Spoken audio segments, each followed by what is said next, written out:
الحمد للہ رب العالمین والصلاة والسلام علی محمد الامین اعوذ باللہ من الشیطان الرجیم بسم اللہ الرحمن الرحیم۔ خواتین و حضرات، ہم آیت 85 سے سورہ مومنون کا مطالعہ کر رہے ہیں۔ سورہ اب اپنے اختتام کو پہنچ رہی ہے۔ اس طرح کی صورتیں جب اپنے اختتام کو پہنچتی ہیں تو بالعموم ان میں اتمام یا حجت کے اتمام کا اسلوب غلبہ حاصل کر لیتا ہے۔ چنانچہ یہاں کچھ سوالات کیے گئے ہیں۔ یہ اس سے پہلے ہم بتا چکے ہیں کہ سورہ کے مخاطبین مشرکین عرب ہیں، رسالت مآب صلی اللہ علیہ وسلم کی قوم کے لوگ۔ یہ زیادہ تر سیدنا ابراہیم کی اولاد ہے۔ ان کا بڑا حصہ بنی اسماعیل پر مشتمل ہے۔ ابراہیمی دین کی روایت ان کے ہاں پوری طرح موجود تھی۔ نماز، روزہ، حج، زکوٰۃ سب چیزوں سے واقف تھے، لیکن دو طرح کے معاملات ہو چکے تھے۔ توحید کے ساتھ شرک کا پیوند لگا لیا گیا تھا۔ توحید کے ساتھ شرک کا پیوند جب لگایا جاتا ہے تو اس میں اللہ تعالیٰ کا انکار نہیں ہوتا۔ اللہ تعالیٰ کی ذات، صفات مانی جاتی ہیں۔ اس کے ساتھ کچھ لوگوں کو کسی نہ کسی پہلو سے اللہ تعالیٰ کا ساجی بنا دیا جاتا ہے، اور استقصاء کیا جائے تو وہ چار ہی صورتیں ہوتی ہیں۔ اللہ تعالیٰ کی ذات میں سے کسی کو قرار دے دیا جائے گا، خود اللہ تعالیٰ کے پس منظر میں کوئی ذات مان لی جائے گی۔ یہ جو خلق کا فعل ہوا ہے، جس کا ظہور ہم اپنی ذات، بے شمار مخلوقات اور کائنات کی صورت میں دیکھتے ہیں، اس میں کسی کو ساجی ٹھہرا لیا جائے گا، جس کی بڑی نمایاں مثال سناتن دھرم میں 3 قوتوں کا تصور ہے۔ اور چوتھے یہ کہ اللہ کے امر میں کسی کو شریک کیا جائے گا، یعنی وہ امر الہی جو کائنات کے پس منظر میں کار فرما ہے، میرے اور آپ کے وجود کے پس منظر میں کار فرما ہے، ہم تمام اسباب سے ماورا معاملات کو جس کی طرف نسبت دیتے ہیں۔ یہ 4 صورتیں بالعموم ہوتی ہیں۔ اس میں بھی 2 طرح کے رویے ہیں۔ ایک یہ کہ اس کو شرک مانا نہیں جاتا، یعنی کوئی استنباط، کوئی استدلال، کوئی تعویل اختیار کر لی جاتی ہے۔ جیسے اللہ تعالیٰ کے اختیارات بعض لوگوں کے لیے ثابت کیے جاتے ہیں، لیکن اس پر یہ شرط عائد کر دی جاتی ہے کہ یہ عطائی ہیں، ذاتی نہیں ہیں۔ اللہ تعالیٰ نے یہ سب چیزیں دے دیں، اب فلاں اور فلاں ہستی سے ان کا صدور ہوتا ہے۔ یہ تعویل کا شرک ہے۔ اس میں شرک کا اعتراف نہیں کیا جاتا، بلکہ اگر کوئی آدمی یہ کہے کہ یہ شرک ہے تو یہ اس کے جواب میں اس کو تہمت قرار دیتے ہیں۔ دوسرے یہ کہ اس کے لیے شرکی کا لفظ اپنا لیا جاتا ہے، اور یہ کہا جاتا ہے کہ ہاں، اللہ نے فلاں اور فلاں معاملے میں فلاں کو یہ اختیارات دے کر اپنا شریک بنا لیا ہے، یا یہ کہ اس کے پاس یہ اختیارات موجود رہے ہیں اور اس لحاظ سے وہ اللہ کا شریک ہے۔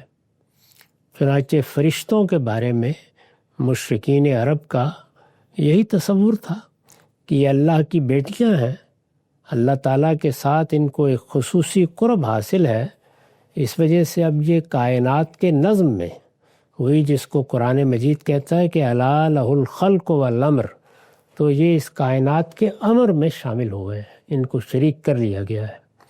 جنات کے بارے میں بھی اسی طرح کا تصور تھا۔ اللہ تعالیٰ کے فیصلوں میں بھی بعض اوقات کسی کو شریک کیا جاتا ہے، اس میں شفاعت کا باطل عقیدہ وجود میں آتا ہے۔ تو یہ سب چیزیں مختلف صورتوں میں نمودار ہوتی رہتی ہیں اور انبیاء کی امتوں میں ہوئی ہیں دونوں پہلوؤں سے۔ مشرکین عرب کے ہاں یہ شرک بالکل واضح طریقے پر اختیار کر لیا گیا تھا، چنانچہ قرآن نے ان کو مشرکین کہا۔ اہل کتاب نے شرک کیا، شرک کو اختیار بھی کر لیا، لیکن وہ اس کو قبول نہیں کرتے تھے، اس کی تعویل کرتے تھے۔ تو یہ دونوں چیزیں الگ الگ سمجھ لینی چاہیے۔ یہاں مخاطبین کون ہیں؟ مشرکین عرب ہے۔ ان سے پوچھا جا رہا ہے قُلْ لِمَنِ الْأَرْضُ وَمَنْ فِيهَا إِن كُنتُمْ تَعْلَمُونَ، ان سے کہو اگر تم جانتے ہو تو بتاؤ کہ یہ زمین اور جو اس میں آباد ہیں یہ کس کے ہیں؟ یعنی اس کائنات میں کیا کچھ ہے وہ تو بہرحال تمہاری گرفت سے بہت اوپر ہے، لیکن یہ زمین تو تمہیں نظر آ رہی ہے، اور اس میں اللہ کی کیا کیا مخلوقات ہیں، ان میں کسی اور کی ملکیت، کسی اور کا تصرف مانتے ہو؟ کس کے ہیں یہ؟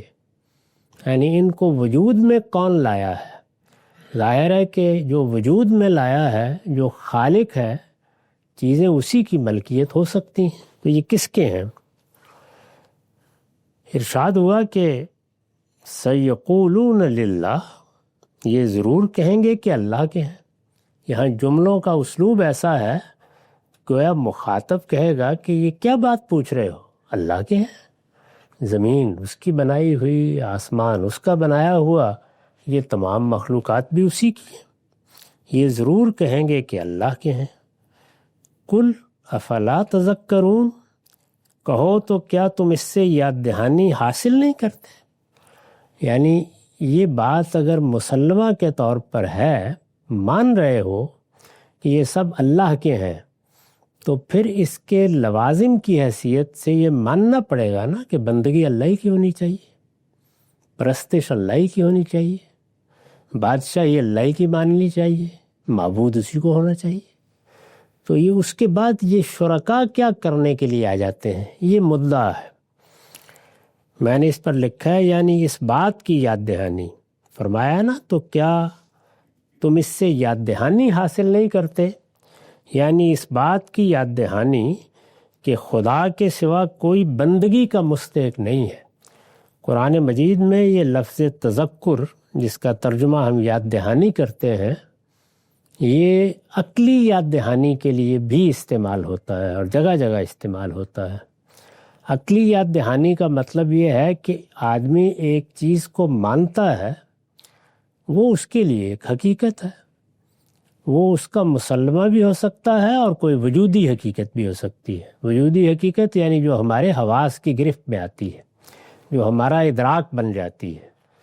جب ہم کسی چیز کو مان لیتے ہیں تو انسان کو عقل دی گئی ہے، وہ صرف ادراک نہیں کرتی، جیسے جانوروں کی عقل ادراک کرتی ہے، یعنی ان کے لیے یہ متعین ہو جاتا ہے کہ یہ اینٹ پتھر ہے اور یہ گھاس ہے، میں اس کو کھا سکتا ہوں۔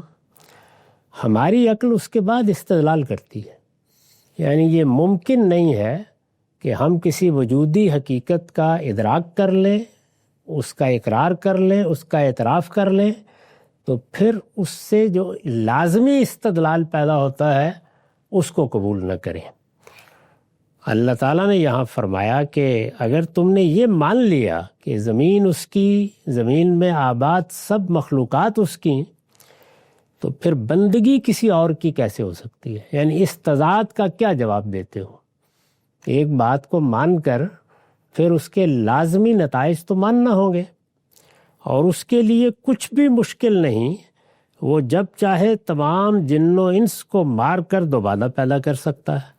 تو اوپر جو بحث ہے وہ یا شرک کی ہے یا قیامت کے اقرار کی ہے، دونوں پر اس مسلمے سے استدلال کیا ہے کہ اگر تم یہ مان رہے ہو کہ اس کائنات کا مالک ایک ہی ہے، زمین کا مالک، زمین میں مخلوقات کا مالک ایک ہی ہے، جب وہی ہے اور تم بھی اقرار کرتے ہو تو پھر نہ بندگی کسی اور کی ہو سکتی ہے اور نہ اس کے بارے میں یہ تصور کیا جا سکتا ہے کہ ایک بار تو یہ سب مخلوقات اس شان کے ساتھ پیدا کر لے گا، پھر ان کو اپنے سامنے حاضر نہیں کر سکتا، پھر ان کا محشر برپا نہیں کر سکتا، پھر ان کو جواب دہی کے لیے کھڑا نہیں کر سکتا، پھر ان کا حساب نہیں لے سکتا، پھر ان کو کوئی نئی زندگی نہیں دے سکتا۔ تو یہ ساری چیزیں تو پہلے مقدمے کو ماننے کے بعد ہر عاقل مانے گا۔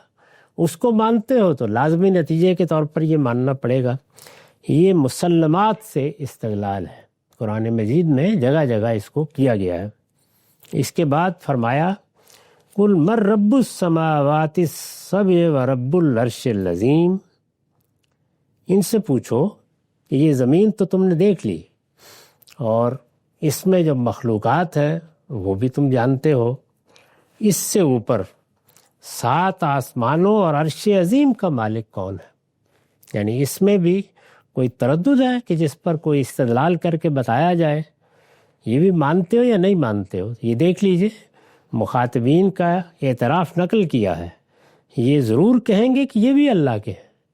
یعنی صرف یہی نہیں ہے کہ وہ اپنے سامنے جو چیزیں دیکھتے تھے ان کے بارے میں یہ خیال کرتے تھے، وہ اس سے واقف تھے کہ اس کے اوپر ایک عظیم کائنات ہے، اور عظیم کائنات پھر متعدد کائناتوں کی صورت میں ہے۔ وہ اس بات کو تسلیم کرتے تھے کہ اس کائنات پر اللہ کی حکومت قائم ہے، وہ عرش عظیم کا مالک ہے۔ تو یہ بات بھی ان کے یہاں مانی ہوئی بات تھی۔ تو ارشاد ہوا کہ سیقولون للہ، یہ ضرور کہیں گے کہ یہ بھی اللہ کے، اس کا اعتراف کریں گے۔ سیقولون للہ قل افلا تتقون، کہو تو اللہ کے شریک ٹھہرا کر تم اس سے ڈرتے نہیں ہو؟ یعنی اگر یہ بات ہے تو پھر بڑی ہمت اور بڑے حوصلے کی بات ہے کہ اس پروردگار کے شریک ٹھہرا دیتے ہو جو زمین کا مالک، زمین کی مخلوقات کا مالک، اس کائنات کا مالک۔ یہ کائناتیں اگر 7 ہیں تو سب کا مالک، اور ان پر وہی حکومت کر رہا ہے، عرش عظیم کا بھی مالک۔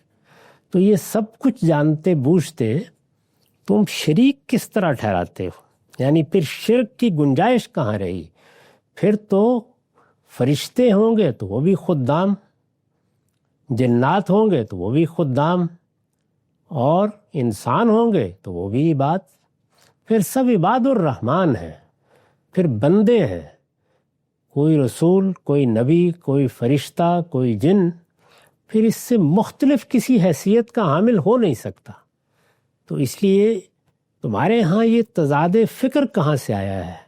یعنی عقل اوندھی ہو گئی جب یہ مانتے ہو۔ یہ بھی وہی مسلمات سے استدلال کیا ہے۔ یہ ضرور کہیں گے یہ بھی اللہ کے ہیں۔ قل من بیدہ ملکوت کل شیء وہو یجیر ولا یجار الیہ ان کنتم تعلمون، ان سے پوچھو اگر تم جانتے ہو تو بتاؤ کہ کون ہے جس کے ہاتھ میں ہر چیز کا اختیار ہے اور وہ پناہ دیتا ہے مگر اس کے مقابل میں کوئی پناہ نہیں دے سکتا۔ تو سیقولون للہ، یہ ضرور کہیں گے یہ سب اللہ ہی کا اختیار ہے۔ یعنی جب اس طرح سے اللہ کے حوالے سے پوچھا جائے تو جتنے شرک کرنے والے ہیں وہ اس کی نفی نہیں کرتے کبھی۔ یعنی اللہ کا اختیار تو ہے، وہ سلب نہیں ہو گیا اس سے، اسی کا اختیار ہے۔ تو فرمایا کہ یہ سب جانتے ہو تو پھر شرک کی کیا وجہ ہے؟ سیقولون للہ، یہ ضرور کہیں گے کہ یہ سب اللہ ہی کا اختیار ہے۔ قل فانا تسحرون، کہو کہ پھر تمہاری مت کہاں ماری جاتی ہے؟ یعنی اگر یہ سب ایسے ہے تو یہ عقل اوندھی کیسے ہوتی ہے؟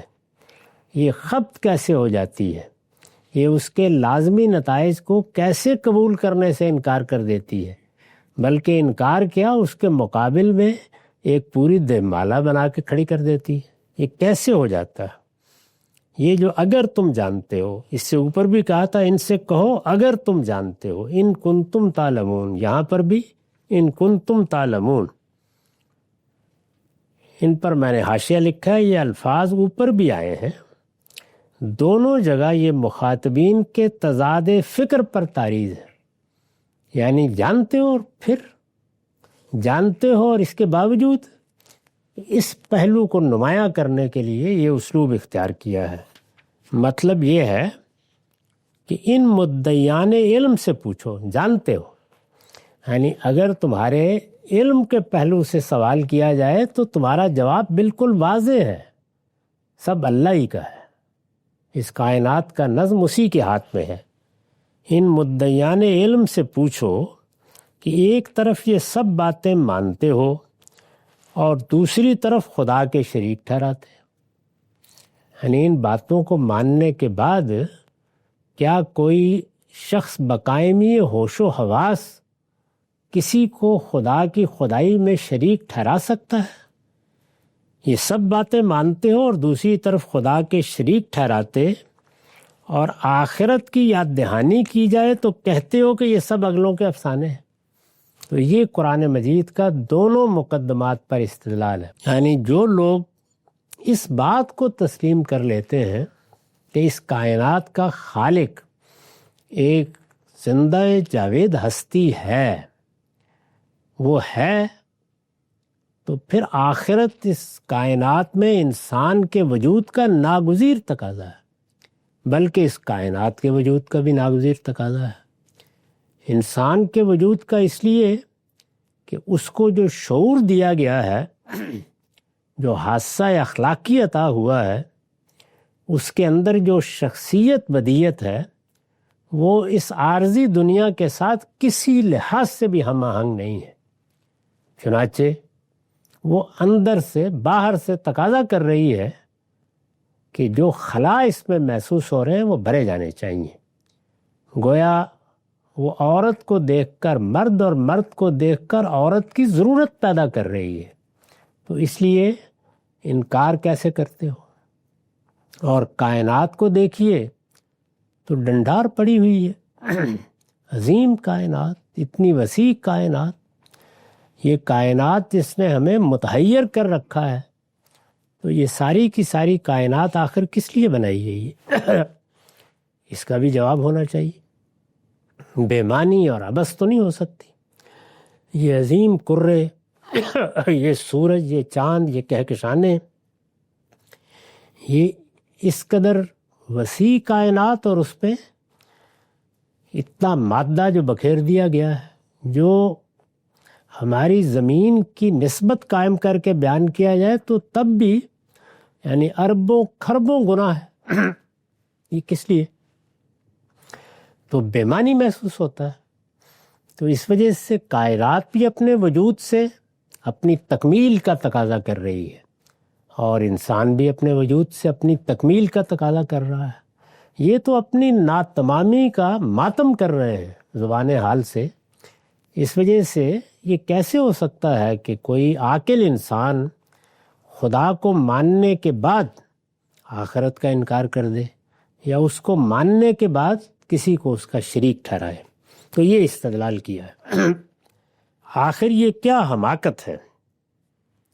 یہ اگر غور کیجئے تو اسی طرح کا تضاد فکر ہے جس میں اس زمانے کے مسلمان بھی مبتلا ہیں۔ چنانچہ یہ خیال نہیں کرنا چاہیے کہ مشرکین عرب دنیا کی دوسری قوموں کی طرح زمین و آسمان کے الگ الگ دیوتاؤں کے قائل تھے۔ یہ مشرکین عرب کا شرک نہیں تھا، یعنی انہوں نے خلق سے کائنات کو الگ دیوتاؤں میں نہیں بانٹا۔ اس طرح کا کوئی عقیدہ وہ نہیں رکھتے تھے کہ برہما نے اس کو وجود بخش دیا، اب اس کے بعد الگ الگ قوتیں ہیں یا الگ الگ دیوتا ہیں جو اس کو اب چلا رہے ہیں، یا اس کے خلق کے بعض مراحل میں بھی کچھ دوسرے شامل ہو گئے ہیں۔ وہ ایسی کوئی بات نہیں مانتے تھے۔ مشرکین عرب دنیا کی دوسری قوموں کی طرح زمین و آسمان کے الگ الگ دیوتاؤں کے قائل تھے، یا اپنے معبودوں کے متعلق یہ تصور رکھتے تھے کہ وہ خدا کے مقابل میں کوئی حیثیت رکھتے ہیں۔ یہ وہ اس کے قائل نہیں تھے، یا زمین و آسمان اور ان کے درمیان کی چیزوں کے بنانے میں بھی ان کا کوئی حصہ ہے، اس طرح کی کوئی چیز نہیں مانتے تھے۔ وہ صرف یہ مانتے تھے کہ فرشتے خدا کی بیٹیاں ہیں اور خدا نے ان کو اپنی خدائی میں شریک بنا لیا ہے، اس لیے اپنی پوجا پاٹ سے وہ اگر انہیں راضی رکھیں گے تو ان کے طفیل میں خدا بھی ان سے راضی رہے گا۔ تو ان کا جرم کیا ہے؟ یعنی ہم مسلمانوں کے ہاں، یہود کے ہاں، مسیحیوں کے ہاں شرک کی جو صورتیں پیدا ہوئی ہیں، اپنی نوعیت کے لحاظ سے یہ اسی طرح کا شرک ہے، اس میں کوئی فرق نہیں، صرف وہ اعتراف کر کے آگے کہتے کہ ہاں فرشتے خدا کی بیٹیاں ہیں اور اس کے شریک بھی ہیں۔ اسی طرح جنات خدا کے شریک ہو گئے ہیں، تو یہ لفظ شریک کا استعمال، ساجی کا استعمال یہ کرنا شروع کر دیا انہوں نے۔ اس کو قرآن مجید نے ان کے مجاہر بالشرک ہونے کی وجہ سے انہیں مشرک قرار دینے کا سبب ٹھہرایا ہے۔ لیکن پھر لوگ اگر شرک کے لفظ کو قبول نہیں کرتے یا یہ بات کہی جائے تو یہ کہتے ہیں کہ یہ تہمت ہے، تو حقیقت اور نوعیت کے لحاظ سے تو اسی طرح کا شرک ہے، لیکن چونکہ اعتراف نہیں کرتے تو اہل کتاب کو بھی نہ یہ کہا جائے گا نہ مسلمانوں کو کہا جائے گا۔ یعنی ان کے ساتھ مقدمہ یہ ہوگا کہ تم مسلمان ہو، تم اہل کتاب ہو، تم اللہ کے ماننے والے ہو، جیسے قرآن نے یہاں استدلال کیا ہے، پھر یہ کیا کہتے ہو؟ یہ نہیں ہونا چاہیے۔ تو وہاں بحث یہ ہوگی کہ تم جو یہ اختیار مان رہے ہو یا یہ علم مان رہے ہو، یہ در حقیقت خدا کے شرک تک پہنچا دیتا ہے، کیونکہ وہ اس کا یہ نتیجہ قبول نہیں کرتے کہ ہاں یہ شرک ہے۔ تو اللہ تعالیٰ نے اس فرق کو ملحوظ رکھا ہے پورے قرآن مجید میں کہ انسان کا اقرار کیا ہے۔ یہ بڑی غیر معمولی چیز ہے، یعنی میرا آپ کا نقطہ نظر کیا ہے، ہم دوسرے کے بارے میں کیا کہتے ہیں، ہمارے کسی بھی بیان سے اس کا یہ اقرار کہ وہ معاہد ہے، وہ توحید کا مقر ہے اور وہ اللہ تعالیٰ کو مانتا ہے، وہ مسلمان ہے، اس کی نفی نہیں ہو سکتی، کسی کو بھی حق نہیں کہ یہ کرے۔ ہاں اس کے اس اقرار کو مان کر غلطی واضح کی جائے گی اور یہ بتایا جائے گا کہ تم یہ مانتے ہو تو پھر یہ تو کفر ہے، تم یہ مانتے ہو تو پھر یہ تو شرک ہے، تم یہ مانتے ہو تو پھر یہ بدعت ہے۔ یعنی اس کے ساتھ ہمیشہ گفتگو اس طرح ہوگی۔ تو چنانچہ کسی شخص کے اقرار کی نفی کرنے کا کوئی حق خدا نے کسی کو نہیں دیا۔ تو ارشاد ہوا کہ یہ لوگ یہ سب باتیں کہتے ہیں اور اس کے بعد بس اتنی بات پر اصرار کر رہے ہیں کہ فرشتوں نے جب اللہ تعالیٰ کے ہاں وجود پذیر ہو کر ذمہ داریاں سنبھالی ہیں تو یہ گویا ایسے ہی وجود پذیر ہوئے ہیں جیسے کسی کے ہاں بیٹے بیٹیاں تولد ہو جائیں اور خدا نے ان کو اپنی خدائی میں شریک بنا لیا ہے۔ تو اب وہ اپنی پوجا پاٹ سے اگر ان کو راضی رکھیں گے تو ان کے طفیل میں خدا بھی ان سے راضی رہے گا۔ تو خدا کی رضا جوئی گویا اس شرک کے وجود میں آنے کا باعث بن جاتی ہے۔ بہت سی اس طرح کی چیزیں خود قرآن نے اسی لفظ کے ساتھ ادا کر دی ہیں، جیسے رہبانیت پر یا مسیحیوں کے عقائد پر تبصرہ کرتے ہوئے یہ کہا کہ ہم نے جو چیز ان کے ذہن میں اتارنا چاہی تھی وہ تو اللہ کی رضا جوئی تھی، یعنی وہ اللہ کی رضا طلبی میں سرگرم ہوں، انہوں نے اس کے حدود سمجھے نہیں اور رہبانیت ایجاد کر لی۔ تو اسی طرح کا معاملہ مختلف قومیں کرتی رہی ہیں۔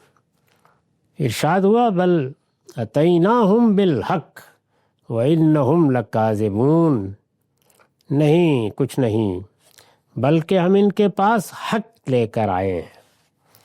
یعنی یہ جو بل ہے یہ گویا ان کے جتنے مقدمات ہیں یا جن کو وہ متعلق کرنے کی کوشش کرتے ہیں یا اپنے شرک کو جسٹیفائی کرنے کی کوشش کرتے ہیں، اس کی تعویل کر کے اس کو کچھ بنا دینے کی کوشش کرتے ہیں، ان سب پر گویا یہ نفی ہے، نہیں کچھ نہیں بلکہ ہم ان کے پاس حق لے کر آئے ہیں۔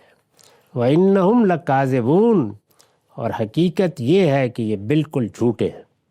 یعنی یہ اپنے باطن میں جو کچھ مان رہے ہیں وہ مان رہے ہیں، یہ شریک ٹھہرا رہے ہیں، یہ ساری چیزیں جتنی ہم نے کہی ہیں یہ سب، لیکن یہ کہ یہ بات کا اقرار کرنے کے لیے تیار نہیں ہے، اور اس کے نتیجے میں جن حقائق کو خدا کے حوالے سے مانتے ہیں ان میں بھی جھوٹے ہو کر رہ گئے ہیں۔ یہ بالکل جھوٹے ہیں، نہیں کچھ نہیں بلکہ ہم ان کے پاس حق لے کر آئے ہیں، اور حقیقت یہ ہے کہ یہ بالکل جھوٹے ہیں۔ اب آگے اس کذب کی وضاحت کی ہے، یعنی کس پہلو سے جھوٹے ہیں۔ مَتَّخَذَ اللَّهُ مِن وَلَدٍ وَمَا كَانَ مَعَهُ مِنْ إِلَٰهٍ إِذًا لَّذَهَبَ كُلُّ إِلَٰهٍ بِمَا خَلَقَ وَلَا عَلَىٰ بَعْضُهُمْ عَلَىٰ بَعْضٍ سُبْحَانَ اللَّهِ عَمَّا يَصِفُونَ۔ خدا نے کسی کو اپنی اولاد نہیں بنایا ہے، اور نہ اس کے ساتھ کوئی دوسرا معبود ہے۔ اگر ایسا ہوتا تو ہر معبود اپنی خلق کو لے کر الگ ہو جاتا، اور پھر وہ ایک دوسرے پر چڑھ دوڑتے۔ یعنی اگر ایسا ہوتا کہ مخلوقات میں سے کسی کے حصے میں کچھ ہے، کسی کے حصے میں کچھ ہے، تو خواہ خلق میں ساجی ہوتے یا امر میں، نتیجہ یہی نکلنا تھا۔ پھر خداؤں کے درمیان ایک رزمگاہ ہی یہ دنیا ہوتی۔ یہ جو اس کو پرسکون دیکھ رہے ہو، قاعدوں میں بندھی ہوئی دیکھ رہے ہو، ہر اختلال سے پاک دیکھ رہے ہو، یہ پھر نہیں ہو سکتی تھی۔ پھر ایک کشمکش، ایک جدال برپا ہوتا۔ یہاں تو معمولی سے اختیار کے ساتھ امن قائم نہیں رہتا، تو تم خدا کی خدائی میں دوسروں کو شریک سمجھ کر یہ خیال کر رہے ہو کہ یہ دنیا چل سکتی ہے۔ اس پر میں نے وضاحت کی ہے، یہ توحید کی ایسی فیصلہ کن دلیل ہے کہ کائنات کی عظمت اور اس کے نظام کی حیرت انگیز باقاعدگی اور اس کے مختلف اجزاء کی ہم آہنگی کو کھلی آنکھوں سے دیکھ کر کوئی سلیم الطبع شخص ایک لمحے کے لیے بھی کسی مشرکانہ عقیدے کو قابل التفات نہیں سمجھ سکتا۔ یعنی جب وہ اس کائنات کو دیکھتا ہے اور اس کی عظمت اس پر منکشف ہوتی ہے، جتنا زیادہ علم بڑھتا ہے اس کی عظمت غیر معمولی طور پر منکشف ہوتی چلی جاتی ہے، اور نظام کی باقاعدگی یعنی کوئی اختلال نہیں ہے، ہر چیز ریاضیاتی قاعدوں میں بندھی ہوئی ہے، اتنے غیر معمولی طریقے سے کہ اس کو آپ کیلکولیٹ کر سکتے ہیں، اور اس درجے میں کہ اس میں لمحوں کا فرق واقع نہیں ہوتا۔ ایسی باقاعدگی، پھر اس کے مختلف اجزاء کی ہم آہنگی، ایک ایک چیز دوسری کے ساتھ پیوست ہے، دوسری پر منحصر ہے، اور ایک دوسرے کو سہارا دیے ہوئے ہے۔ گویا الگ الگ چیزیں ہیں، الگ الگ قرے ہیں، الگ الگ نظام ہائے شمسی ہیں، الگ الگ کہکشانیں ہیں، لیکن ایک ہی نظم میں پیوند ہے ایک دوسرے کے ساتھ۔ وہ الگ الگ ہم آہنگ ہو کر اپنا نظم قائم کیے ہوئے ہیں۔ اس کو دیکھ کر کیا کوئی سلیم الطبع شخص یہ تصور کر سکتا ہے کہ اس کائنات میں کسی کا کوئی ادنا حصہ بھی ہے، اس کے خلق میں کوئی حصہ ہے یا اس کے امر میں کوئی حصہ ہے؟ کوئی احمق کی یہ بات کہہ سکتا ہے، ایسا شخص نہیں کہہ سکتا جس کو اللہ تعالیٰ نے سلامتی طبع دی ہو۔ تو فرمایا کہ سبحان اللہ عما یصفون، اللہ ایسی باتوں سے پاک ہے جو یہ بیان کرتے ہیں۔ عالم الغیب والشہادہ فتعالی عما یشرکون، کھلے اور چھپے کا جاننے والا، یعنی کوئی چیز اس سے چھپی ہوئی نہیں ہے، چنانچہ ان سب چیزوں سے بالا تر ہے جنہیں یہ اس کا شریک ٹھہراتے۔ تو گویا شرک کے معاملے میں استدلال کیا، نتائج بیان کیے، اس کے بعد حقائق سے باخبر کیا، اور آخر میں بتا دیا کہ زیادہ سے زیادہ یہ ہو سکتا تھا کہ اس عظیم کائنات کے علم میں اور خدا کے مابین کوئی چیز حائل ہو جاتی۔ وہ غیب و شہادت کا جاننے والا ہے، میں نے لکھا ہے، یعنی جب خود ہر چیز کا جاننے والا ہے تو اس کو کیا ضرورت ہے کہ کسی کو اپنا شریک بنائے۔ تو اس طرح گویا اس سورہ کے خاتمے میں پوری وضاحت اور پورے زور کے ساتھ ایک ایک پہلو سے شرک کی تردید کرتی ہے۔ اقول قولی ھذا واستغفر اللہ لی ولکم ولسائر المسلمین۔